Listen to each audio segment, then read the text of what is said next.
wired up that shower PIR sensor light. See if it works. Put my head round.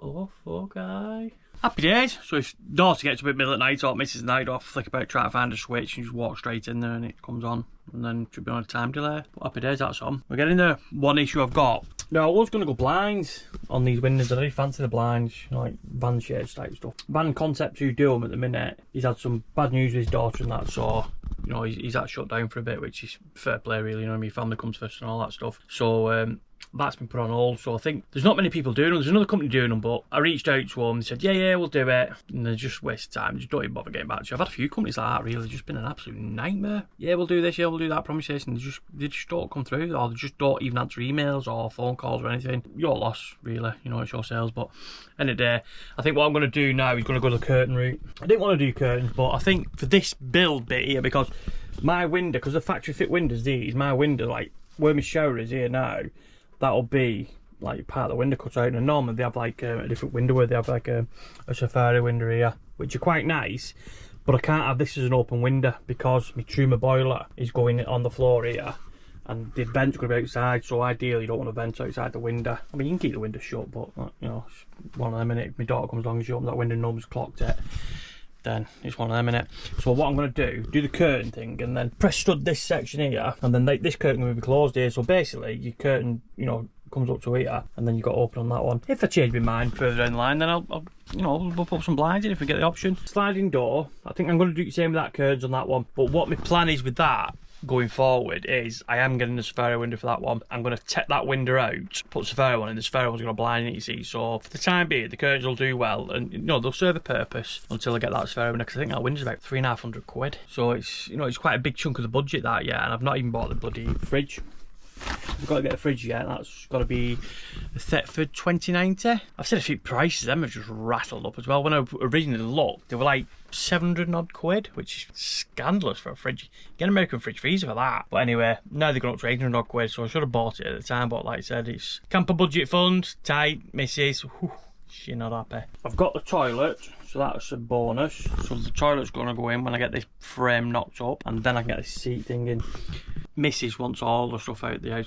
I've got people coming round and the house is a dump. You've got all your camper shite everywhere. So I'm not rushing the bill, I'm just trying to get all the carcasses and everything in here so it's out the house, and then everything else then I'll be done in the van for fashion. But then before I do this, I've got to put that board in yet. So I've got to carpet that one, re-carpet that, also got to carpet that one, get it on this wall here.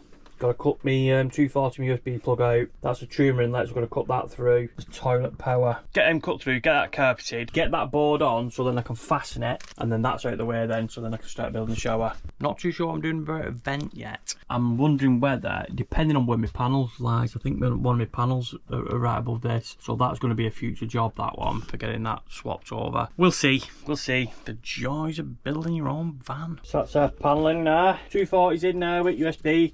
These USB light these as well, because normally get a blue light on these and constantly on all the time, and these flaps, the shit for going in. This one's just a touch one. Touch it on. It's just a little thing, isn't it? Right, shower. So I'm squaring this panel up now, and I've just remembered I've got to put that bloody cover in, so I've just put this in there. That's just been bolted up and mounted. That was a tight fit. You can see zero tolerance on that one.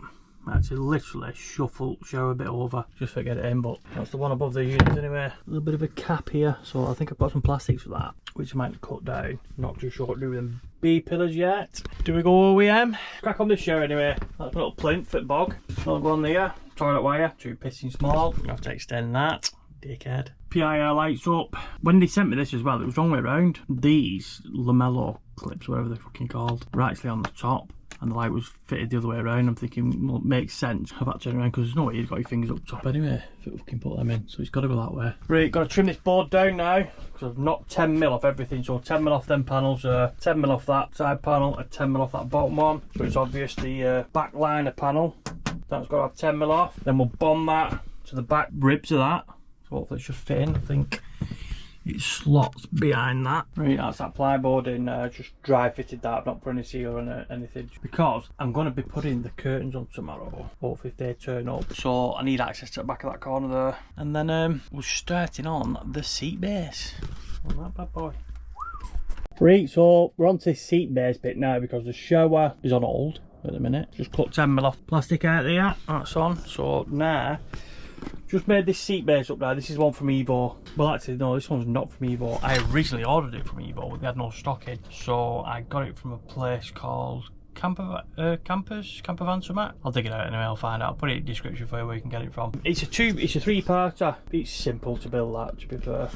I'm not going to do a full build on that one because Urban Arc Overland, he's got a good channel actually. He's actually done a review on this and actually shown you how to do it, and he's, to be fair, his video's spot on. You can't go wrong with it, step by step. Go and check him out anyway, it's a cracking channel that. We're just going to start building this box up now, so we've had to mount that together because the box builds around it. So I'm going to build that. I'm not going to screw the box or anything in yet because I'm keeping it flowing, because I've got to drill my troomer. Now I've got an hole there, but I think we're going to be miles off, so I'm going to have to do another hole in that one for the troomer boiler, you know, for the outlet on it. So as we're up to now with bed box, corner profiles on. The box is built now. Just break it all down again because the seat belts, I actually had them on the other way around. You can see there, so these are facing forward, which I thought was the correct way, but obviously not. This is all loose fit now because got to get the shower squared up first, make sure the front fits before fastening this down to it. And then when I've done that, drill down these holes here straight through to the van, and that should be where the cross member is. Whether it is or not is another thing, but that's where it should be. These will be screwed to the floor. Now some people bolt these straight through, but with this being fastened to here and then that bolt is straight there, so that's a solid piece. That if it's bolted at the bottom there and then it's got the front structure there, you can't go anywhere. I mean, some people do it, some people don't. But I've dropped a bollock again. Unbelievable. This is inexperience for this. Son of a bitch. So I've got to see if I can jiggle that about now so you can get it moved over a bit. I just don't really want to cut that top panel off and then redo all that again. We'll see what we can do with that, whether we jiggle it over. I mean, you might not need to, but I think I'd rather have it off that panel. So, go and get the hinges whacked on now. Put the hinges on that bit. I'll not put the lid on yet because I'm going to be in and out of it all day long. And then put the troomer in, and then we'll see where we need to punch through. Ideally, I could have done with making this all here, like bigger. But I'm not too sure with the vent, whether it's over here or here, yeah. It's all guesswork and blag, innit? Sometimes you get caught out, and I've been caught out. I'm hoping my curtains will rock up today so I can get that railing on that back edge there. Then I can start bonding all that crap in. Once I start bonding that, get the shower bit in, the toilet bit in, then I can start screwing stuff down, and it's becoming a camper van. And just with a click of the fingers, it's done, cleared. Just tell you what, I had a little bit of meat on that there, just forget that last screw in. Just doing dry fit this troomer now. It's got a 3-inch space between it, but it sits on the actual seat mount bit there. In two minds with it, I have it this way because I want my vents going through, because on the Evo system all the vents go through the front end, so rather than like bringing them all the way around and going through that way. But then I've got the exhaust part there, which I'll have to punch out through that hole there. I think I might get myself some 3x2 because I've not got none in garage because I burnt it all like a dickhead. But I have got an old pallet, and I think the blocks might work for that actually. And then hopefully then build everything off, you know, from that then. That's got to be the best way of doing it. I mean, all water gubbins are on that side there, so it's probably less chance of kids destroying stuff, and I think with the air vents and that going out this way it should work. I'll destroy my pallet. There we have it, pallet blocks. Can't say I've not recycled on this job once again. Cheers Evo. Curtains have come. Let's get these wires on now. So in this Van X curtain kit, got all the tie backs and new screws and shit, but they've got this cool thing here, the bending tool. I love little bits like that, me. Well, they've turned out absolutely bob on. Pressed us outside here, fastened on. Basically seals that edge there, there's nothing coming through that. And then it served the purpose, which is what I needed it to do, was to cover the back end of the shower. That's pressed studded onto there as well, with rails in. Fair play to Van X there, spot on them. Nice them. Do you know what, right? I did want the blinds, I thought, yeah, the blinds look cool, like, you know what I mean? Looking at that now, I think I like them. One job done, get this shower in there. Loads of little tiny jobs now mounting up. I mean, loads. Oof. Start chipping away, lad. Chip, chip, chip. Right, so that's that ply panel in now. Screwed that back to the battens at the back there. Just gives it a nice curved shape. It's quite solid on that one now. Bit of no nails. I think what I'm going to do, bond that now. So I'll put a load of no nails straight down that and then get the hygiene board in. I was looking at the bottom there because I know a lot of people, right, they cut it off to the shower tray and then shower tray in and then put that to the actual shower tray, but I don't know, don't feel right. Plus I've only got like a tiny lip on my shower tray, so I think I'll get the IG board in and silicon up to that. Probably the wrong way, like, but probably in 6 months time I'll end up ripping the fucking thing out, but you never know, do you? Can you believe that? Brand new pack of bloody Unibond no nails, and it's actually gone off inside. About all 3 of them's knackered. Fucking hell. Shower tray's in bonded to the bottom. I've also put an infill in the bottom of that to stop it cracking. Fingers crossed, because I ain't paying for a stainless steel one. They're expensive. Toilet's temporary fitted in there. I said temporary, it's wazzed in. Not screwed it into the wall yet. Wiring on these. There's no wiring diagrams on these anywhere, so what I've done is purplish and black wire. Pos and neg. Did a test fit. Indicator lights come on top there. Push button there and it does whatever it does, and then it opens a flap. That should, I think, if you hold it, flush it. But I've not put no water in yet, so I've not plumbed it. So there's another 2 wires here, purple and grey. Not too sure what they're for. I think they're going to be like level sensors or something, you know, for telling shit is full. You know, for like caravans and shit. So I've left them accessible at front here anyway. Get out to them. If I need to use them up for something, then they're there anyway. Oh, I've got water pipe at the bottom here. I'll tell you what, they don't give me much slack on that. So I've got that for connect up. I'll go to the main tank. I have a vent coming out the bottom here, so I'll be drilling through that and putting a vent in. Let this go off tonight now. Hot sealers go off from that, and then I think we'll put the front on tomorrow. Last night before I've wrapped up, this unit now has been screwed in, timed up to the sink. MCB's been put in now, 16 ampere, so that's up to spec. Just tried my spice rack, don't fit. Basically the spice rack, right, it's flat up here. To be honest, when I looked at the site, it said Evo 8 unit, can't have the spice rack. Didn't see that. So there's a spice rack going on eBay soon, I think. Because can't butcher it because the opening, one of the openings comes with about here. And the next one's here, so it's a bit too big. So I'm going to have to look for a surround on that now. See if I can knock some up, you know, for the cable tied yet. But today's job is going to be putting this tap in. Now it's when I pull tap, you know the cards on it, you pull the card out. So basically I'm going to try and get this in now. This comes with the half-inch BSPs, I think they call them. So I've got some half-inch John Guest ones, but one end of that to 12mm push fit. So we'll get this stuck in, and I think I'm going to put it there so I can get access to it outside as well. Well, all's cut there, 35mm. I've had to offset the tap here now. One, because I want to pull the end and go outside with it, and 2, because it's only a small sink this here now. If you put it dead centre, the water will piss out here, my daughter will just end up flooding the camper. It's got a rubber seal on this side, and underneath you've got C-shaped washer which screws on, and then they tension up. I like that because they don't mean you have to get a spanner underneath and try and turn that. You get that up as far as you can and then use these for locking it off tight. Another seal up at the bottom and then a washer like that. I think that's ready to rock and roll, so we'll get these on. John Guest bits on, get these screwed on. Well, she's in. Problem I've got is weight, where the tap is, right? The weight's probably going to sit in a drawer, so I can't have it at its maximum drop. I'll see what the drawer's like when it's in and then see where that does. Ideally it'd been better over there, but like a dodgy spice right there, so I can't do that. These are plumbed up now, so the John Guest half-inch fittings to that. All the pipes, I've put these little bad boys in the end of it, and it just strengthens the end of the pipe up, because I think with the hot water pipe they'll expand a little bit, they'll get like quite deformed or something at the end, and there's a possibility you might have a leak. Might not do, like, you know what I mean, but that's just my take on it. So putting them in, it just strengthens the end up and it gives it a better seal as well around the edge. Show you, pull it a bit. Cool. I'm at a bloody point now where scratch off little jobs. I've got trimmings that go on them bottom bits on the cupboard because they have a little capping, you know, on these that go on. Do that door, that's got to be done. Like I said, I can't do the shower yet because I need to get that ducting drilled. Oh, my water tank come as well. My £330 water tank. Shit, they're bad. I had to get that. I had to bite the bullet with that one because it was made to that size. You probably get, you know, a custom made one, but a lot cheaper than that. It was holding me up because I need the water tank in, because I can't do anything with this unit until that tank's in and start getting the plumbing into it, because once that's in set, then that's in place. Then when the unit's screwed in, you can get access to the top of the tank, but you can't get access to the bottom of it. Yeah, the waste tank, I'm not too asked about that in a minute. I mean, drop the spare wheel and just stick a square tank under there, you know, and put a frame on it and that. Well, that's kitchen unit finished. Quite tired of that. I've left all plastic bits on because I'm still doing stuff in here, so I don't want to knacker the drawers up, but it's looking a lot tired of that now. Right, so ducting should be due today. What I've done here is just prepared it now. So under the shower, I've cut out a notch, 65mm notch for ducting to go through.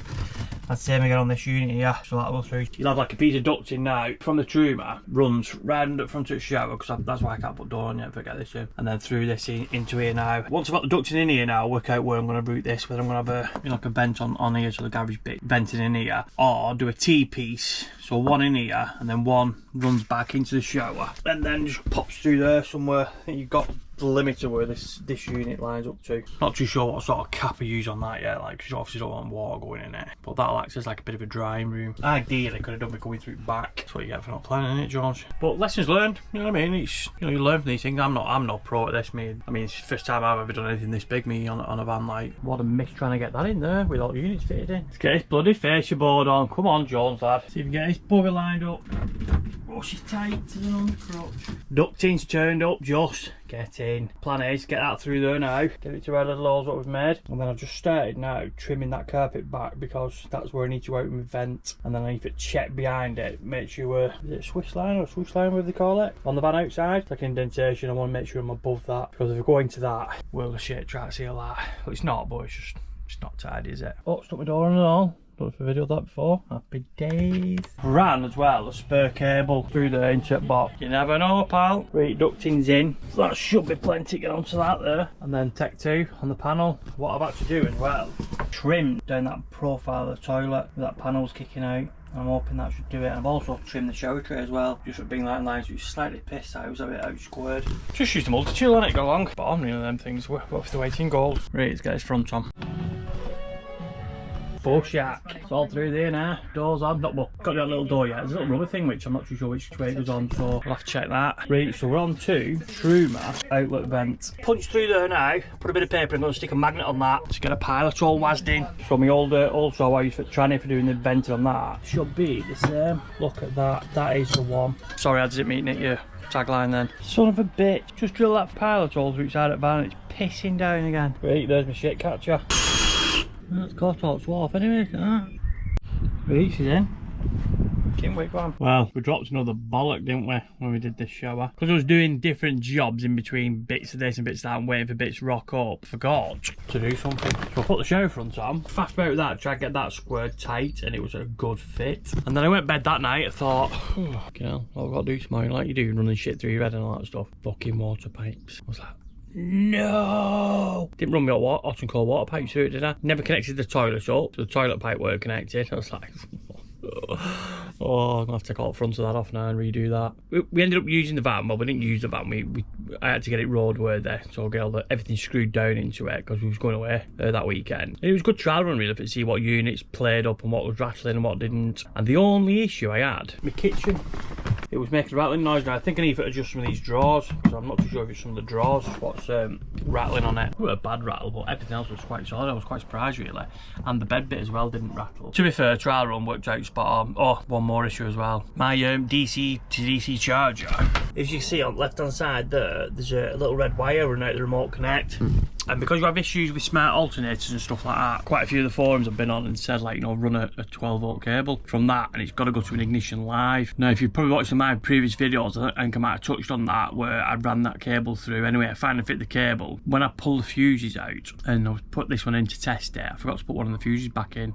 My mistake, stupid. So I'll turn the ignition on, right, but see if I get a feed off it and see if it picks it up, which it did. And basically that just kicks the charger in. If it said ignition's on, start charging. It disabled all my bloody airbag and the radar at the front and all the sensors and stuff like that. So then I thought, alright, I've got a VCS cable, I'll clear the faults for that. Don't work on the 2021 van, does it? It's got to be a special X2 cable or something like that. So I pissed about with that then. So I got to a garage, spoke to a bloke. There was a local garage near me, that'd be brilliant. He had one little tablets, they were mint then. Plugged it in, couldn't even find man on it at first, but then he did a search and it man come up, cleared the faults, happy days, tenner. So you definitely can't grumble at that. I mean, he pays a subscription for that, so that's fair do, like, you know what I mean? So I have to find now a different piggyback fuse, because the one which I tapped into, right, is flagging up faults every time there's a piggyback fuse. I'm thinking it's drawing too much for that circuit, or it's conflicting with something or anything, so that's disconnected at the minute, so that's a future job to sort out. But we're on plumbing today, so come on, John, stop waffling. This is part built now, this. I probably didn't touch on this the other day. Because we had to use the van and I need this box up and running, right, for the seat belts. Put this all back in because the frame's all built around it. Bolted the frame down, or screwed this box bit down, and then on this section here, screws the shite. There's two threaded bolts both sides what go down here. I'll tell you what a nightmare that was. Because of all the padding and the cushioning and the boarding, it's actually brought it out by about that much. I've tried to push it on as tight as I could, and it's solid, like, to the frame of the van, but the alignment to there's like a chassis underneath, remember, and it was close, very, very close to it. And what happened was it kicked out. I'm not swearing now, but you imagine the bolts going that way, so the threaded rods went out, and instead of being square, they went like that. So I had to strap them up, pull them in tight, thread it up a little bit, cut the threaded bar off, because I'm not going to fucking socket that long, and it would have took me about 3 weeks for it, which is a spanner. Cut it off, run it up again, cut a bit more off, run it up again, and so on. It was, honestly, it was a ball ache, and it was a mad rush. As you can see, just sprayed up hot bits going through it and sealed it all. Just made it tidy, really. It's done anyway. So that's the seat bolted in, and the bottom's bolted at the front there. Got two studs that go through that one. That's partially done. So I need to get seat cushions for that now. So anyway, back to plumbing. So hot and cold pipe going through here now. These are going to run the through my boiler. I've teed off the toilet here, so all I've used here is a Barb to 12mm push fit. Jubilee clip on that for all day. I'm not going to put this on yet because I do trust the connections, but you're blowing it, like do a bit of a pressure test and you can't feel like coming out. I just want to make sure before I put this front on again that it's not going to pop off. Oh, it's not going to leak. So at the back, I've run the cold and hot water pipes. So they're connected to my tap at the minute. So that's just one continuous loop all the way around, no joints or cuts in it apart from that T-piece. So now we're going to get the sheer floor, no Wigan accent coming out. Trail King 7, that's going in. And then we've got the Fiamma expansion. Basically that just takes some of the up and down on the system, like, so it's like a constant pressure in there. So if you put a tap on, it's a nice floor going through. And that wire what we put in the other day, the little grey wire at the back there, that's the one which is going to be up there, and that's going to be on a switch, because I don't really want to leave the system switched on or pressurised, because if you get a leak, the pump will, if the pressure drops, the pump will kick in and just drain the system, and it'll drain it all over the van. So it's been on a switch this and that, so it'll be switched when I need it, or as and when I need it. Just no hard shit really. Got toilet and stuff, you know, just flick switch on and the system's powered. And also if the water tank's empty as well, if the water tank gets empty, the pump will just constantly keep going, and there's no way switching off, so definitely switch on that one. What I'm going to do as well is isolate this side here on the cold, and I'm going to isolate in the box as well. I'm isolating that section just in case this pipe goes under the toilet, so I can isolate it both sides, and then I can deal with that another day. You still use the toilet, just can't flush it. Well, that's pretty much what we're up to at the minute with that one. Oh, that's the next one, fuel tank. I have to drop that and get to the sender on top and cut the little nipple off. Probably in the next video, that one.